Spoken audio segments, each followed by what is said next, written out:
V tem članku smo se ukvarjali z vprašanjem, kako ljudi širom sveta vidijo svoj karierni uspeh, in zanimalo nas je tudi to, kateri so tisti dejavniki v kulturnem institucionalnem okolju, ki so s tem povezani. Sumili smo namreč, da obstajajo razlike predvsem med vzhodom in zahodom, in smo to hoteli preveriti tudi na naših podatkih.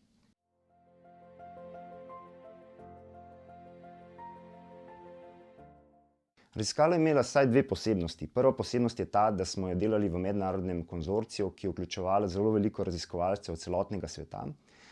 Druga posebnost pa je bila ta, da smo uporabljali zelo veliko različnih metodologij, ki smo jih potem skupaj združevali.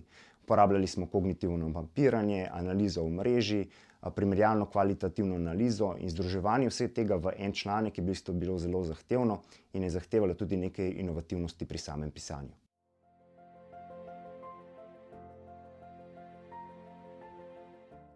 Kot prvo smo postavili koncept kognitivne sheme kariernega uspeha. Če povem z drugimi besedami, pokazali smo, kako ljudje vidijo in razumejo, kaj je za njih karierni uspeh, tako na nivoju posameznika kot na nivoju držav.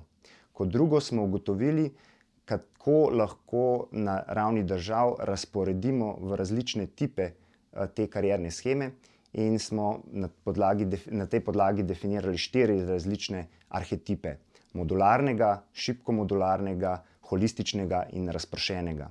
Do sedaj je namreč prevladoval predvsem karierni tip oziroma shema, ki je bolj poznana v zahodnem svetu, to je modularni, mi pa smo tukaj dodali še 3 nove.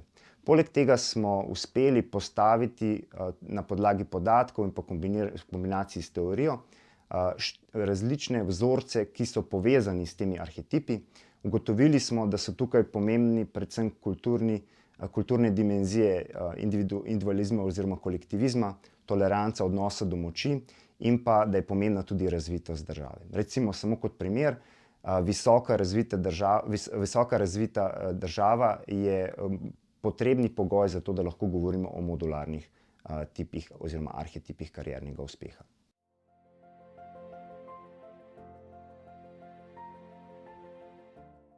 Naša raziskava lahko koristi 2 skupinama uporabnikov. Prva skupina so mednarodne korporacije, ki delujejo v različnih kulturnih in institucionalnih okoljih. Namreč naša raziskava pokaže, da morajo biti zelo previdni pri tem, kako postavljajo karierni sisteme in kako jih prilagajajo v teh različnih okoljih. Druga skupina uporabnikov so pa raziskovalci s področja primerjalnih karier.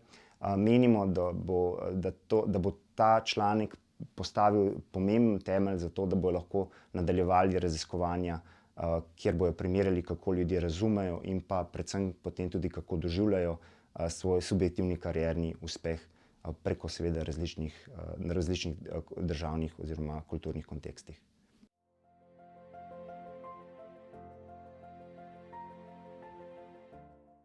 Upamo, da bo raziskava spodbudila dodatno raziskovanje na področju primerjalnih karier.